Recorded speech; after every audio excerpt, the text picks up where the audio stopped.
Checkity check. Hello, everybody. Checkity check. Hello. Welcome to the currently Guys Drinking Tea podcast. The soon-to-be not Guys Drinking Tea Podcast. but call it something else. Yeah. Podcast. You don't know where you are right now, are you? That didn't sell you on it. But actually, today's conversation is fascinating. So regardless of what the title of the podcast is. Yeah, who cares about that, right? Because today we get to wrestle with a few things. We read a passage this week in our community at South based around questions of freedom and how our knowledge and our desire to be free in different areas impacts other people. This writer, Paul, seems to tie the two together. So I have a bunch of like tangents that I'm fascinated by. Okay. We live in a country, although neither of us were born in a country, but we both live in a country. That's true. Neither one of us was born here. Neither of us was born here.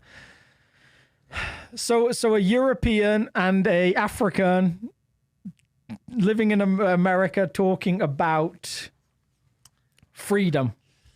Life, liberty, and the pursuit of happiness. Or, as it was originally penned, life, liberty, property. John Locke. I didn't know. Well, there was a debate. Yeah. British guy. Yeah. Everything good?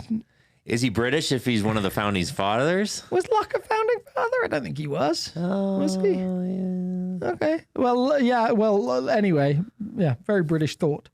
But property basically meant the pursuit of happiness. And there was a debate between him and some other guys on whether that was.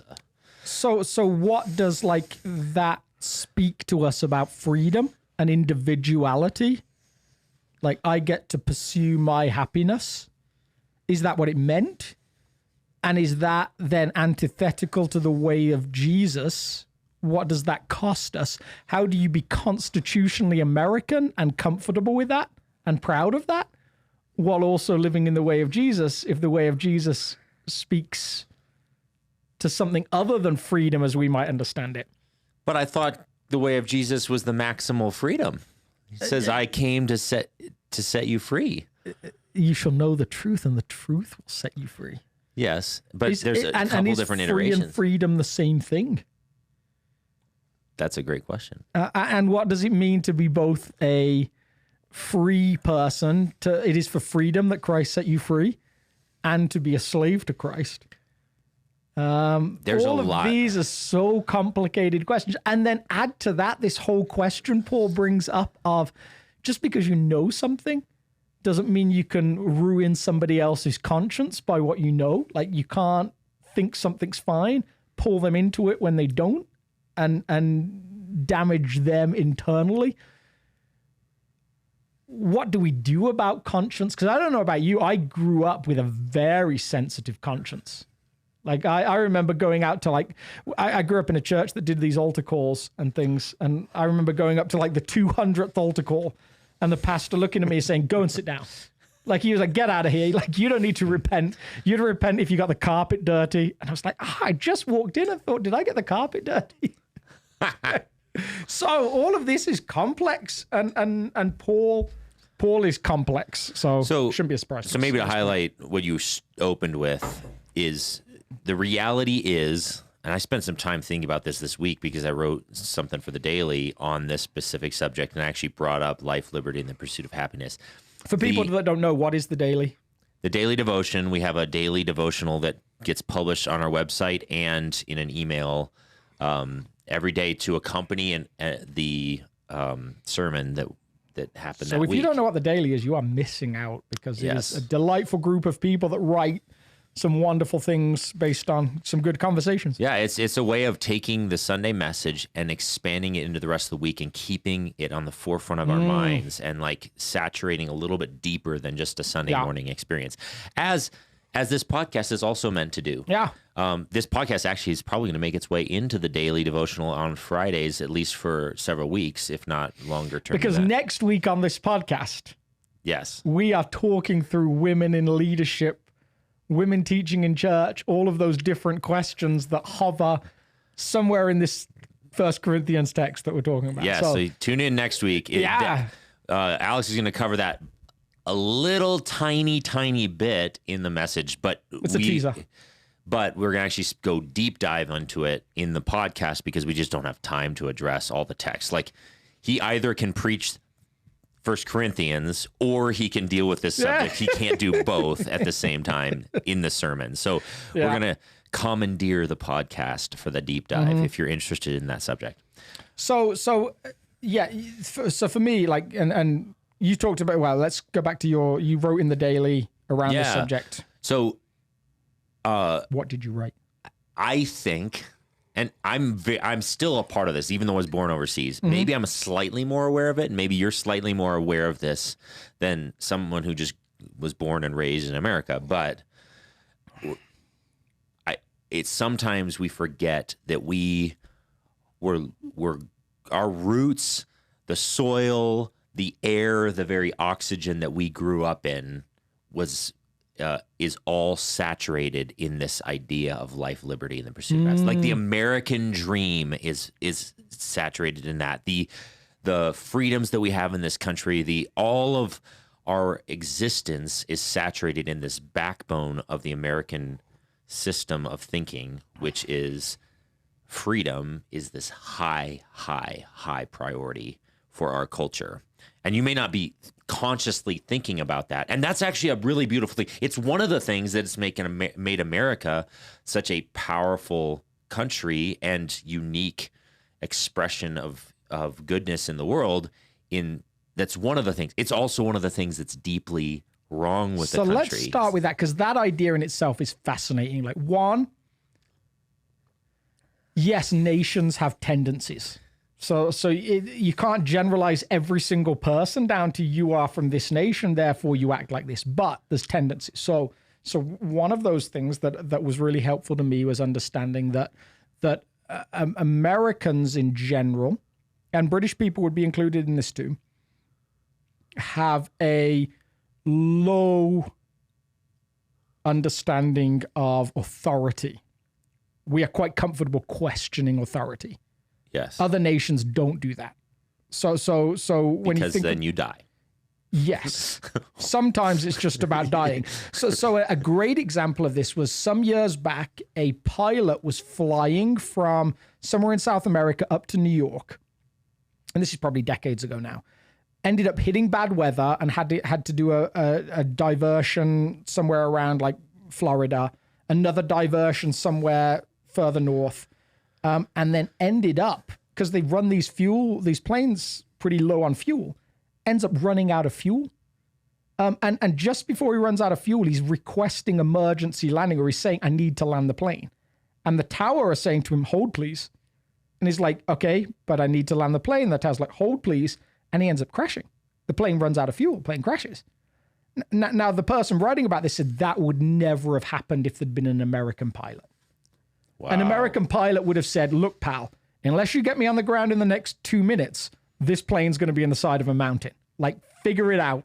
I don't care who's landing, but the pilot came from a nation that had a high respect for authority. And so he simply went along with what the tower was telling him. All the way to the point of death. All the way to the point of death. So in that case, you see the Americanness of the pilot potentially would have been a wonderful thing. It would have prevented lots of people dying and a plane crashing, however many decades ago it was. So there are things that we do naturally that are really good. And then there's things that we do naturally that aren't so good. And some years ago, there was a guy I heard speak who talked about being Swedish and Jewish.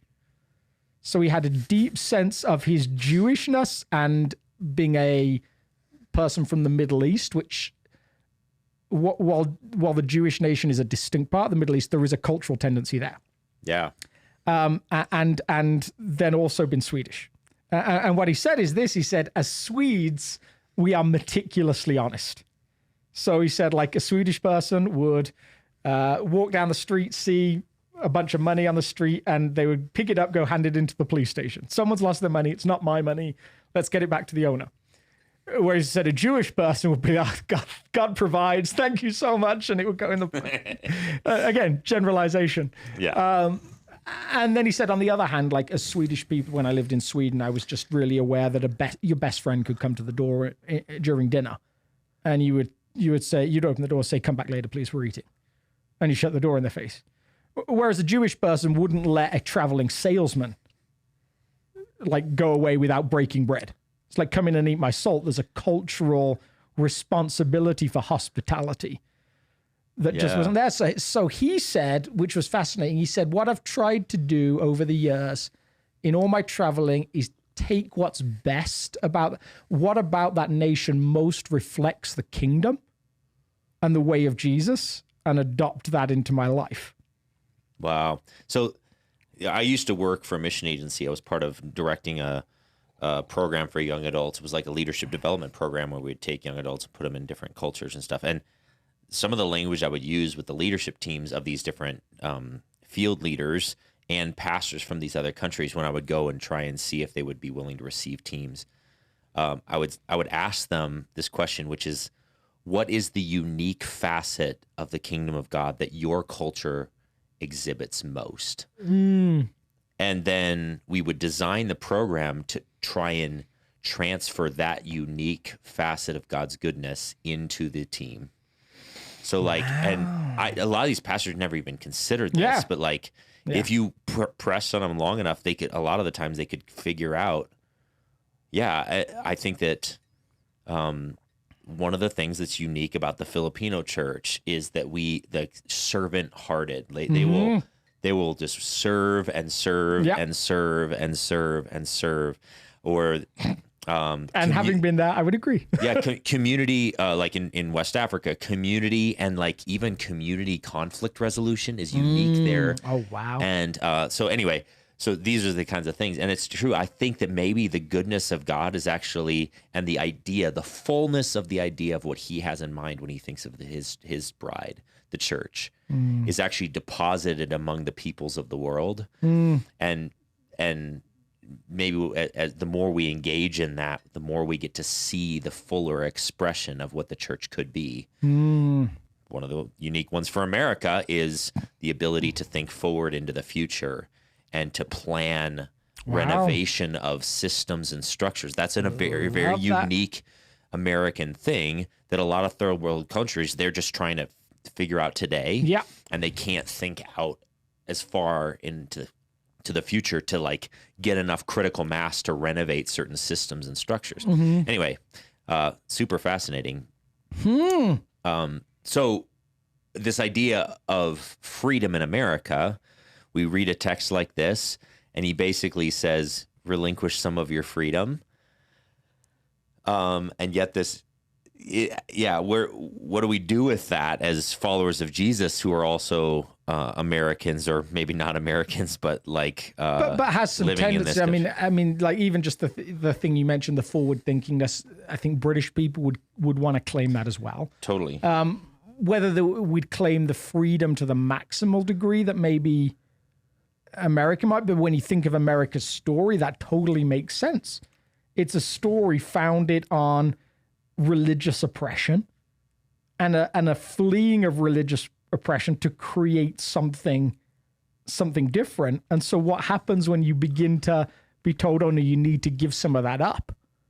There is a moment of like, but that's why we came here, or that's why my ancestors came here, or that's the heartbeat of... It's written into the very constitution of our nation that freedom's a high priority. Yeah.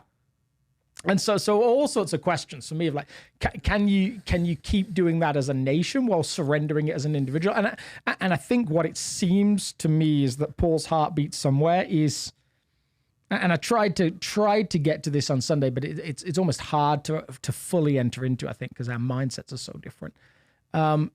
Sometimes that knowledge of, no, I get to be free, it leads to, I'm going to claim my rights.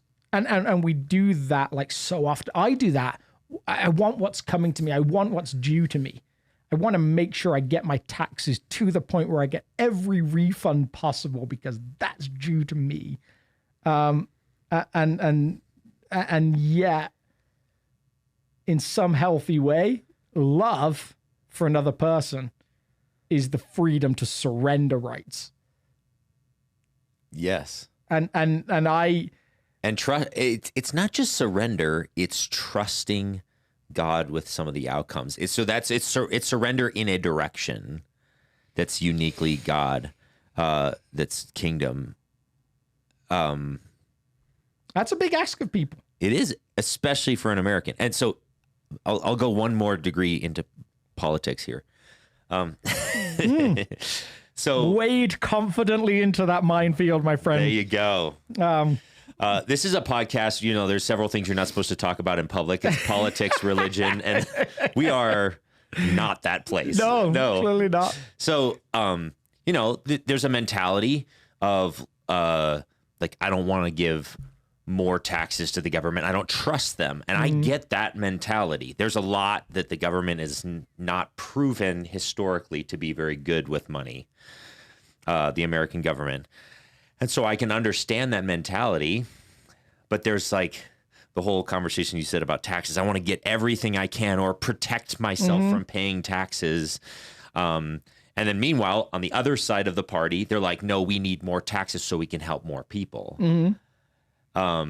Social systems and like big government to help the poor and the needy. That's the theory on that side of the aisle.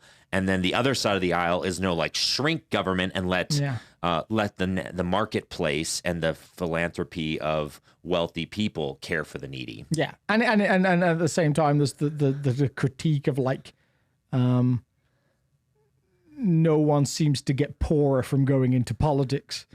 In the end, like maybe in the temporary, but like there's always like an end game that makes us very cynical about that. Totally. Yeah. And so, something that I've thought about when I do taxes, honestly, is there's part of me who's like, I don't trust the government necessarily, but I trust that God is big enough and wise enough to actually do good, even through the broken systems of the government. So when I do write those checks or when I do my taxes, I just say, Lord, I don't get it. A lot of the things I'm seeing are not promising from where this money is going to go. But I ask that you would take this and that it would find its way to someone needy. And if I didn't find all of the exemptions that I should have found and all those, so be it, because you're big enough to actually do some good out of this. Yeah. I don't know how that makes you guys feel, but I'd love to see like the response internally of everybody right now. Like that'd be so fun for me. For you. But so here's what I think is fascinating. I think I'm comfortable with you can follow Jesus with any political belief of the two parties. Like the broad spectrum of politics, you can be a follower of Jesus. What Jesus doesn't seem to allow is that your personal way of living is out of sync with his guidelines for living. Like he seems to demand a type of slavery, a slavery to his way of being. So even when he says my yoke is easy, my burden is light, it's still a yoke. Like he doesn't say there is no yoke anymore. He says, come learn from my way of being.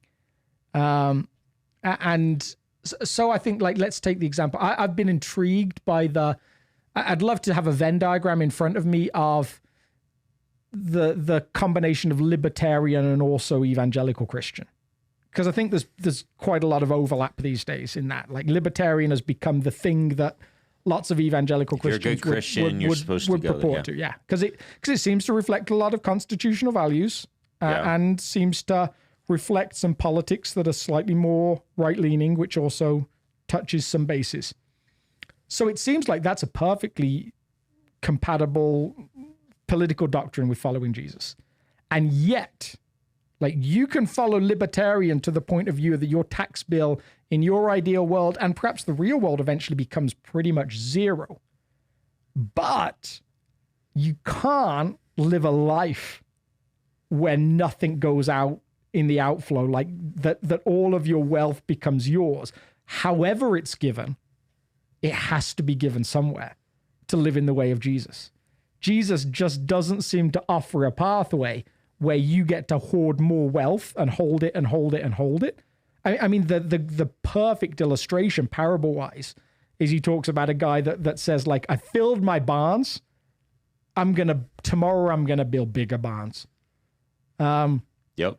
And so that's the challenge point, right? Whatever your political ethic is or your political understanding is, personally, if you want to follow Jesus, nothing can get you out of the fact that Jesus demands outflow to the people that need it somewhere. So is that really freedom? Is Christian freedom a facade? Is the Constitution of the United States of America incompatible with Christianity? I feel like you have to answer that as the American. Oh, come on now. I was born in Central Africa. So it seems to me that no nation perfectly reflects the way of Jesus. And maybe it's not possible. Maybe that's actually a good thing. And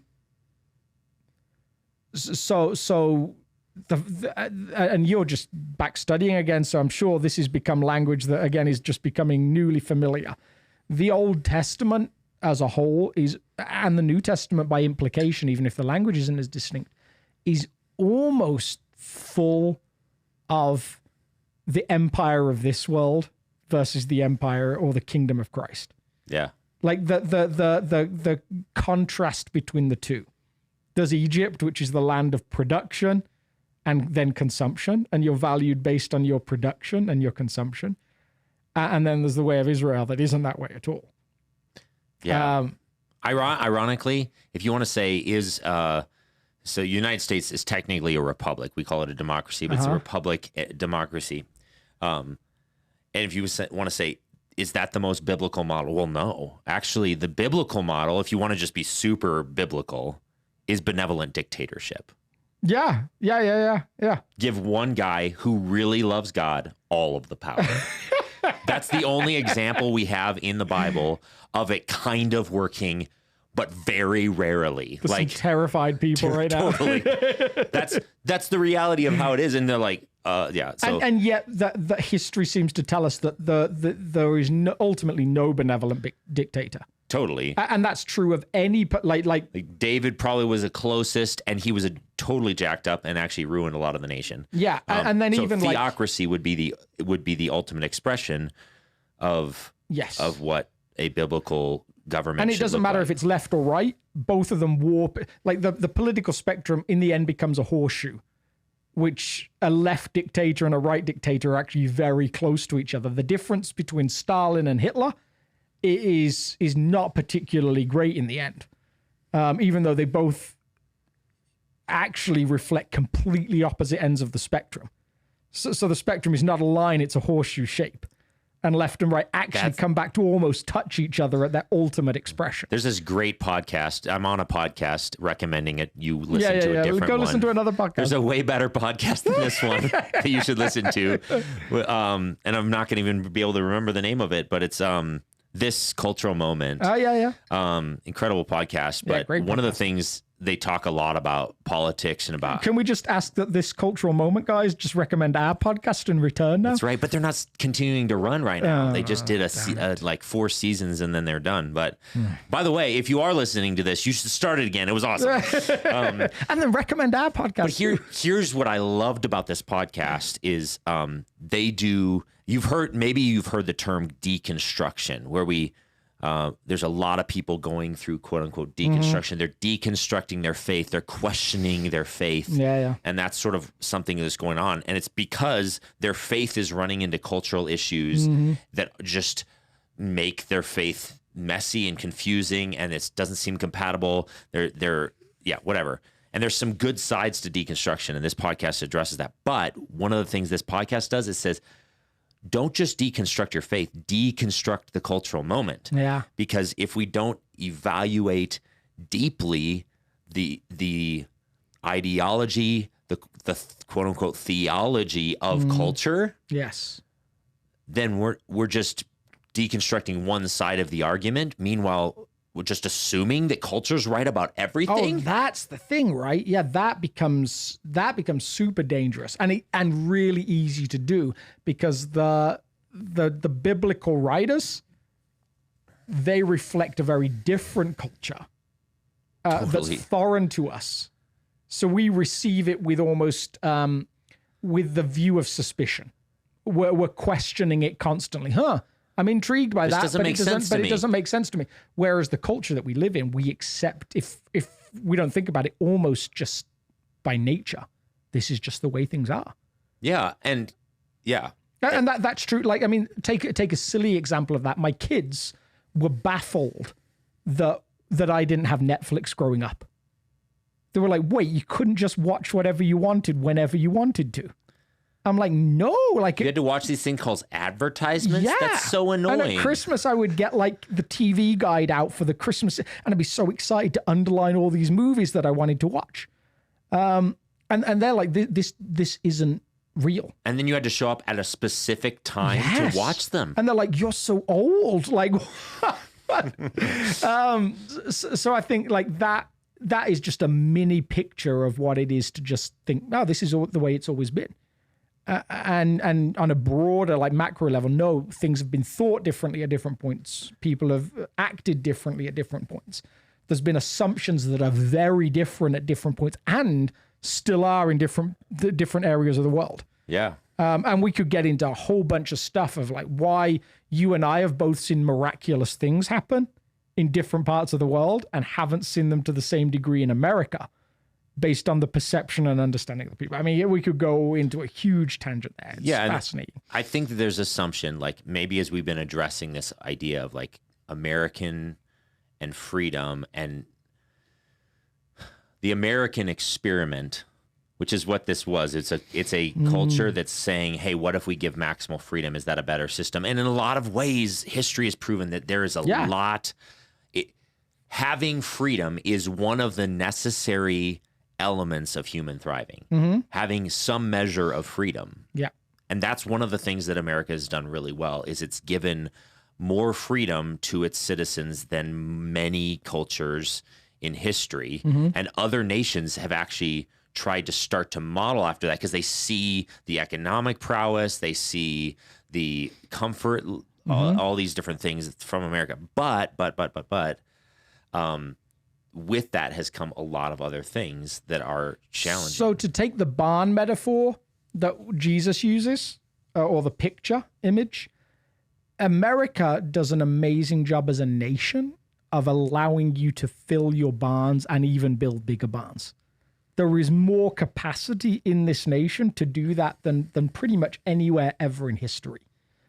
The way of Jesus demands intentionality as to how you can empty your barns in goodness to the world around you as a personal ethic, not as a responsibility of government, not as a command of the state, but simply as a personal ethic that there are people that are without and you have plenty.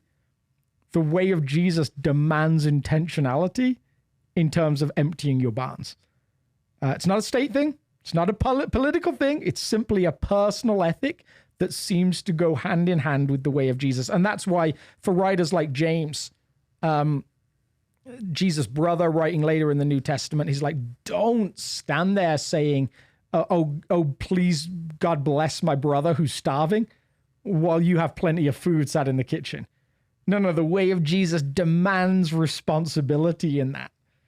Demands a personal ethic that says I'm going to work in different ways to provide for those that don't have, which is challenging because then we get into all these questions like, do they need it? All those different things we talked about the week before when Jesus says, do not resist the evil person. If someone wants to borrow from you, then don't overthink it.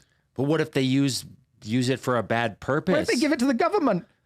Yeah, what if they give it to the government and they spend it on drugs or alcohol? Yeah.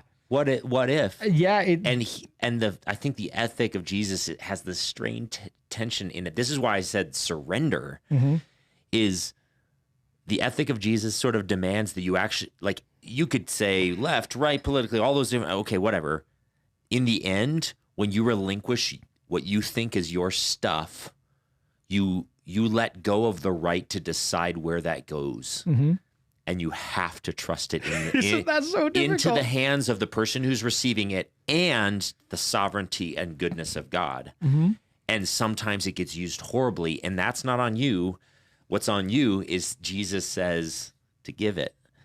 Oh, and it's terrifying. And see, that's where I think we run into the American value, and that's where we run into even a libertarian value, because the libertarian's like, I just need control over all the stuff. So isn't that interesting? Like, so if you're listening and you would describe yourself as a libertarian, Yeah, I think what we're trying to get at is, and maybe both of us, my wife would certainly own a libertarian tendency. That's how I have a lot of some leanings there too. Yeah, there's some similarity. So somewhere, accepting that's okay. Somewhere, the hard work in the way of Jesus is determining, does that reflect a personal way of living too, that I actually have to allow Jesus to work with?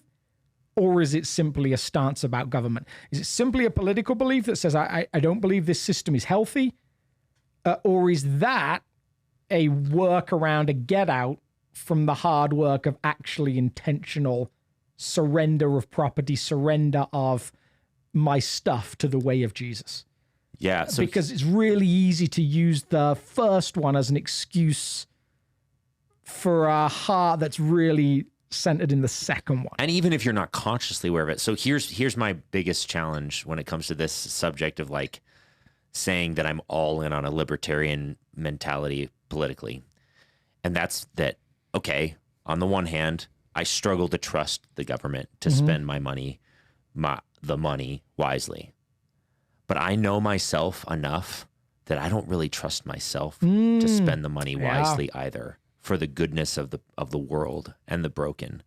And so there's part of me who's like, I'm not smart enough to manage my own money, and I'm not kind enough. So a lot of the times I'm just not kind enough to manage my money and say that I'm killing it when it comes to like spending every dollar for the sake of the kingdom of God. I'm just not. And so that's why I don't trust me and I don't trust them. And so I almost have to like at some point surrender to the reality that God's bigger, and whether I have the money and I'm giving it to the church, for example, like that's part of what I do with some of my tithe is I give to the church, and I, or I give to a nonprofit in different ways or shape. I don't know where that always goes. No. I mean, I'm on staff at a church. So I know some ideas, but same thing with the government. Like I think that a lot of that money just gets squandered and used poorly, but some of it helps a widow or an orphan to feed their kids. And I'm just not smart enough to just carte blanche, I'm 100% in because I don't trust me. So I don't know. Yeah. What I've started to recognize similar to that, when it comes to the way of Jesus and how he sketches out how we should live, I recognize that on one hand, I know Jesus is smarter than I am, understands the world better than I do, and that I can trust his way of living. I often try and look for loopholes when his way of living is difficult. And so if I find myself in a place where I'm trying to find a loophole, what I'm starting to learn to do is to suspect that the reading I want to avoid and get out of might actually be the accurate reading. I just don't like it. So it's really easy to start to say things like, when Jesus says it's better to cut off your hand and enter eternity maimed than it is to fall in this particular way, my automatic tendency is to start to navigate around that. Oh, he didn't really mean that. He meant this, he meant this, he meant this. And that might be true. But I'm also learning to be a little suspicious of my reading. Hey, that's just good textual criticism right there. Yeah. That says actually, if what he says about eternity is true, and if cutting off my hand was a way of making sure that I entered it, he would be absolutely right. And I can't remember if you told me this story, but I was telling someone else this story today. someone was telling me about a friend who was in seminary, and they asked 20 pastors, would you steal bread to feed your starving family? And 19 of them said, yes, I would. And the guy that didn't was actually from Africa and had grown up with famines, grown up with lack, grown up with all of those different things. And he said no. And everyone wanted to know why, having experienced what you've experienced, would you not say no? And he said, what is it that we've come to believe about death that is so bad that we would drop the ethics Jesus gave us in order to avoid it? Wow. And I'm like, oh my goodness, absolutely. But I, on the other hand, am the self-confessed pastor that would be like, yeah, if my family was starving, I'd be going around making sure they didn't starve. Yeah. There's a... You could take that one into like the right to bear arms and all of these types of things. So... Where it's like, if they're threatening my family, I'm going to take them out. Yes. Okay. But that has eternal implications for that person. And maybe, I don't know, it gets a little bit more complicated when you when you take the teachings of Jesus deadly serious and you say, Jesus, I don't get it sometimes. And it completely runs into my natural instinct to protect my family, my natural instinct to eat, my natural instinct to fill in the blank. Uh-huh. And your ethic demands something higher of me. Ooh, wait a second.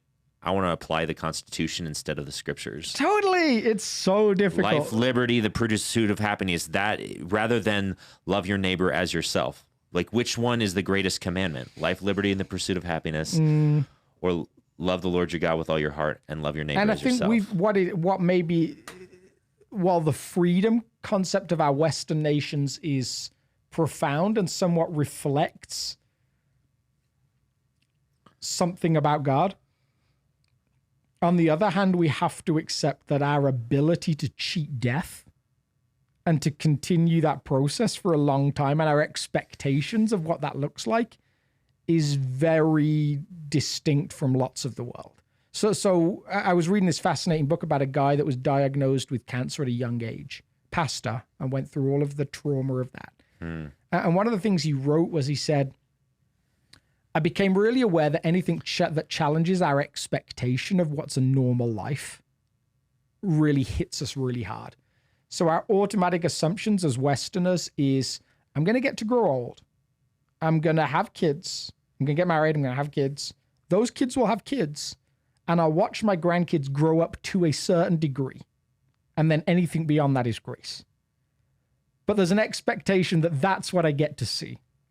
Yeah, that's the bare minimum. Yeah. Now, you grew up in Rwanda or were born in Rwanda. Almost no one in Rwanda would have that as an expectation. Yeah, like in fact, in a lot of these countries, especially in the rural villages, they struggle to think of their children as human until they're about 3. Yeah, because if they make it to 3, then I can care because it's too painful to lose that many children. Yeah. And think of them as fully human. Yeah. Because it happens so frequently that they almost have to have an emotional barrier between them and the child because they're afraid of losing them. And then if they make it to 3, there's a pretty good chance they're going to make it beyond. And then they can like more fully emotionally engage in the relationship. So at the same time as like our ability to think into the future creates so many possibilities for society, and we don't have to just think about surviving today. What it also does is it makes us make assumptions about the future. And this is what's promised to me. And yet what Jesus very explicitly says is tomorrow isn't promised to anybody.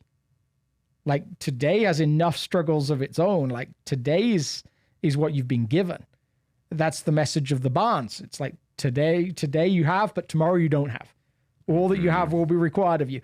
So our ability to think into the future also comes with some expectations about what life is. And that's why when we see people get a diagnosis around something like life-threatening, like cancer, it's easier, apparently, for people to process that when they've had grandkids.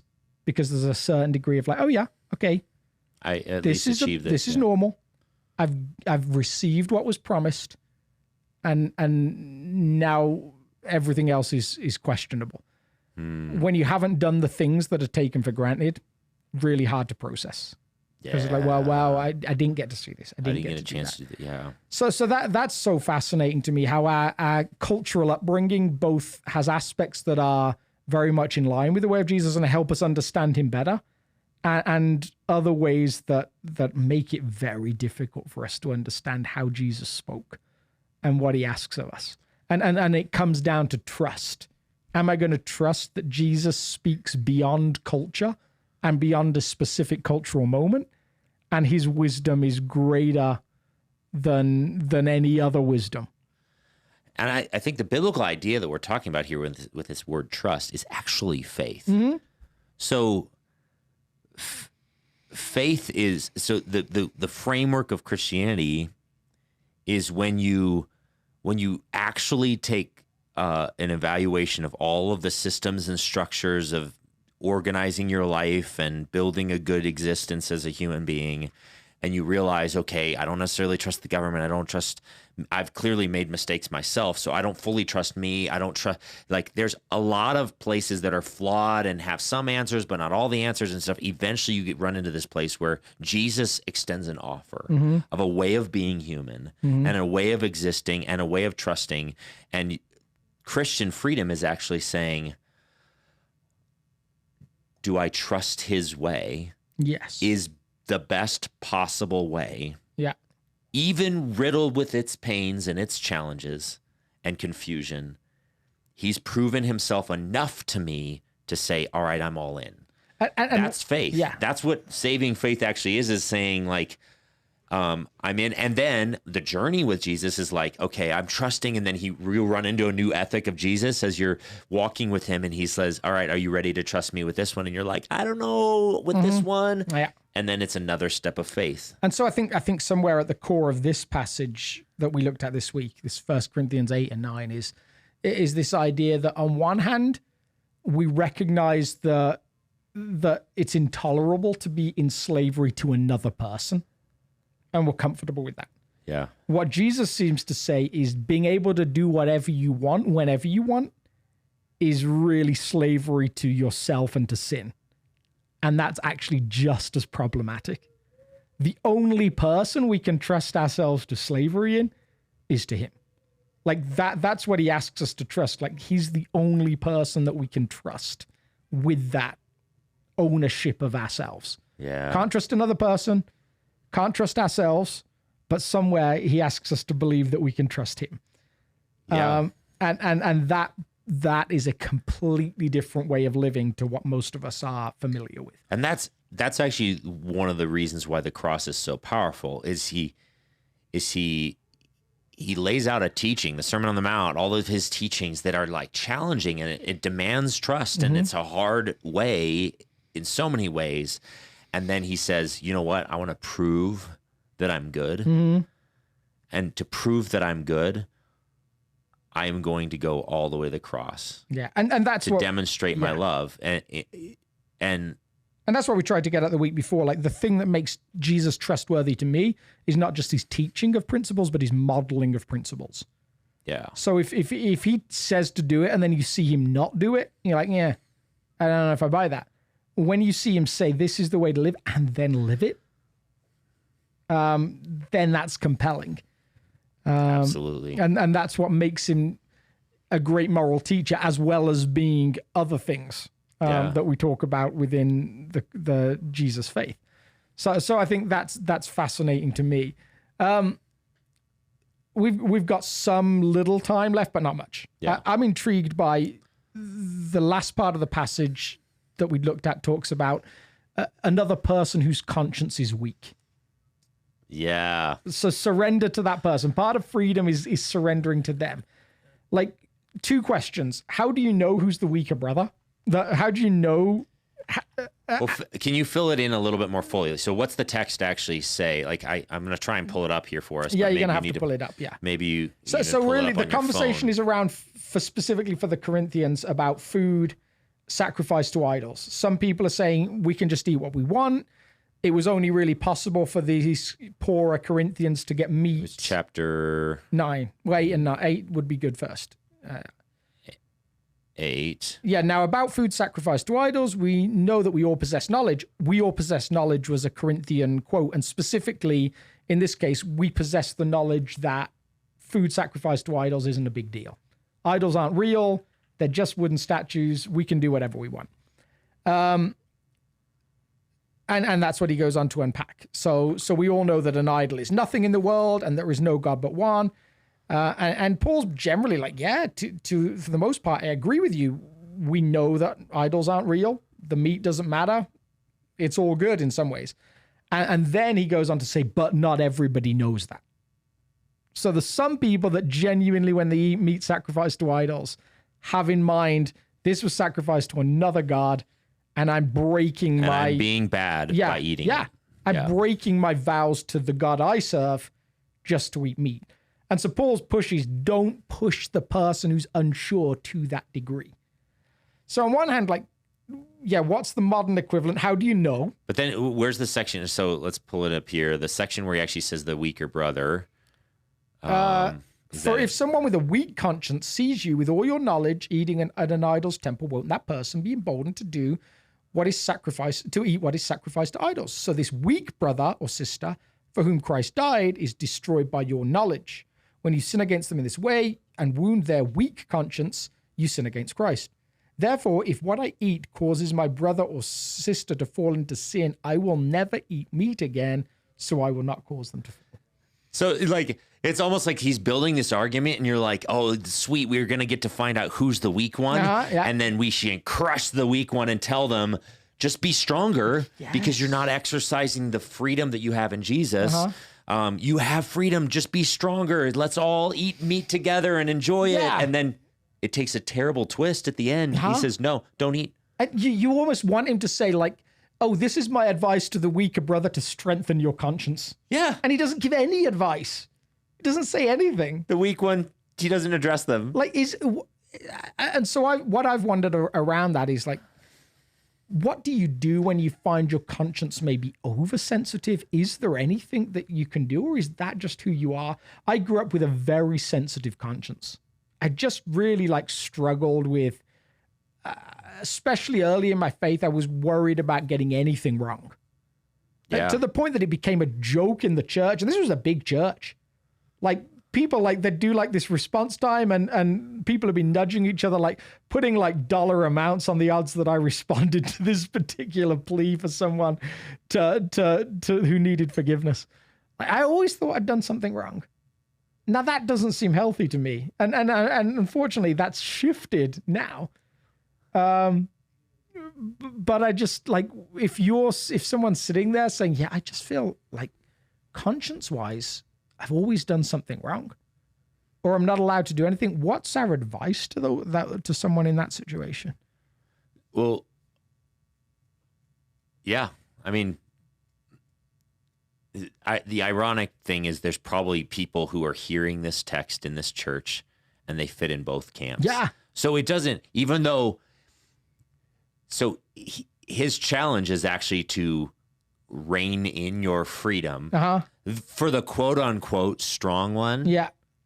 To rein in their freedom to love and care for the quote unquote weak one. But if they would consider themselves the weak one, they're hearing this too, and they're being invited into what is strong. Yes. Now the question mark is, I think it's so easy for us to say, well, I want to be the strong one. Obviously, like no one's going to say I'd rather be the weak one. Certainly no guy is going to say that. Yeah. I'd rather be the weak one. Like I want to be the more spiritually weak. Yeah. It doesn't sound very good, but who's the weak one? Does Paul miraculously here both ask people that consider themselves mature to consider those that are weaker, and invite those whose conscience is oversensitive to step into a different level of maturity? I don't know. Maybe he lands on the brilliant, like, tone of, like, maybe someone in Corinth reads this and says, Paul says I don't need to be worried about that anymore. I'm okay with it now. Like, maybe that's the brilliance of the letter, that it actually does both. But I do find that doing pastoral counseling, I meet and talk with people who don't seem to care about anything. Like, that seem to be able to wander through the Christian life, never feeling like their conscience is pricked at all. And then I meet other people and have been the other person where I'm like, I always felt there was something wrong. And neither of those seem particularly healthy places to stay. And it's actually, if we're honest, sometimes it's easier to assume that the person doing the more liberal activity of like being more casual with their morality or whatever you want to call, that's the weak person. Yeah. In the framework, it's actually the person being more free is the strong one. Yeah. It's so like, it feels so, yeah, or at least things. Yeah. This text, I think it's supposed to mess with us. Yeah. No matter where we are. Yeah. It's supposed to say, oh, like the freedom is so big that I could do almost everything, but then not everything's beneficial. Yeah. It's, ooh, what do I do with that? And it makes you think at a deeper level than just the action in and of itself. It makes you, it demands that you consider the other when you're making a decision about your own freedom. And this is what I love about the Jesus faith and find challenging about the Jesus faith at the same time. It excels in the gray areas. It excels in saying things like, love is the better way. Choose to be loving when it could just simply give a black and white rule. Paul could simply say to the Corinthians, never eat meat again. And he could simply say to them, it doesn't matter what meat you eat. And yet he doesn't. He says, to a degree, you guys are going to have to figure this out. And what I'm telling you to do is, when you're unsure, choose the loving thing. When you're unsure, choose the loving thing. It's the pastor Andy Stanley talks about the second best question ever is, what is the wise thing to do? And I think he says that that's the best thing to do after the question. The second best it's the second best question because the best question is do I know Jesus or something like that? I can't remember how he phrases that, but it feels like Paul might say, maybe the best question is, what is the loving thing to do? Yeah. I've heard Andy Stanley say this in the leadership context of like, if I were a good leader, what would I do right now? Like in the leadership talk, and you're like, oh gosh, that's such an invasive question. Or like, if I was a loving person, what would I do? Wow, that like starts to get a little too close to home because it starts to demand. And I think that that's what you're getting at. The way of Jesus, the beautiful thing you were just talking about, is that it actually demands a massive amount of cognitive and emotional and faith-filled effort to engage, because it's not black and white. And I think I've used this example before, I would use it again. I love black and white propositions that let me know this is the right thing to do, this is the wrong thing to do. Jesus seems to regularly offer places to exist that require participation with him, and listening to him and an ongoing dialogue with him. So right now, if I need a new sofa, I can go and spend $3,000 on a sofa, or I can live with the sofa I've got and give $3,000 away. My instant reaction is regularly, just tell me the right thing to do. And then my belief is, when I get to the end of that, Jesus is happy with me when I made the right choice, and he's not happy with me if I made the wrong choice. And yet he seems to value walking with me in that journey. He's present with me as I'm figuring that out. And he seems to crave that kind of relationship and want us to crave it. And we just want to skip the relational part and get to the answer at the end. Totally. And just like in this, that Paul invites the Corinthians into a relational conversation that includes the Spirit of God and says, figure this out around love. That's the best way. Love is the framework. Good luck. Yeah. That's terrifying. Terrifying. Actually, so I'll just drop this crazy bombshell. Maybe we can talk about it sometime in the future. But I think that the one of the reasons why it's so challenging to be to live and walk in the way of Jesus is because it's actually, he's tapping into what it means to be human and not an animal. Like the rest of our frameworks is like, all you have to consider is your animalistic instinct. What protects me the most? Well, how do I procreate the most? How do you fill in the blank? Safety, protection. Those are animal thoughts. Yeah. Every animal on the face of the earth, that's its framework for existence. And if it's a social creature, it has some reins around that. But the way of Jesus says, it actually says, part of the Imago Dei, the image of God in you, is that you're able to think beyond those basic physical needs and make decisions that would intentionally bring you in. Anyway. And it's constantly calling up to a higher way. And this week, if you're here at South with us, watching online or whatever, we're going to cover 1 Corinthians 12 and 13 and a little bit of 14. Because the first part of the text in 12 is all around spiritual gifts. It's around having power. It's around God's work in you. And then Paul says something that, depending on how you read it, dramatically changes how you see those gifts. He then says, but let me show you a more excellent way. And then he goes on to talk about love in a passage that we usually only hear at weddings. In that moment, what we potentially hear is forget about the gift stuff. Just think about the love stuff. And yet what I'm going to suggest on Sunday is what he actually says is, this is a framework that makes all that work at its best. Come up to this higher way. Now you don't have to come to Sunday. No, you do. You still have to come. No. Because there's more. There's much more. There's much more. Spoiler alert, right? Well, thank you all for tuning in. It would help us a lot with this podcast if you like, subscribe on YouTube, make comments, those sorts of things. That actually bumps this up into an algorithm and all those things. And for whatever reason, we can't talk for less than an hour. Us talking less than an hour might also help that too. It probably would. or saying things that were slightly more coherent would also help. Man. Well, we love you anyway, whoever you are that is still with us. Yes. If you're still listening now, why? All right. See you guys. Have a great Sunday. Have a great Sunday. It's not Sunday. Have a great Thursday. Wow, that's a guy who's been led a service many times. Many times. All right, let's see if I can even figure out how to shut this off from across the room.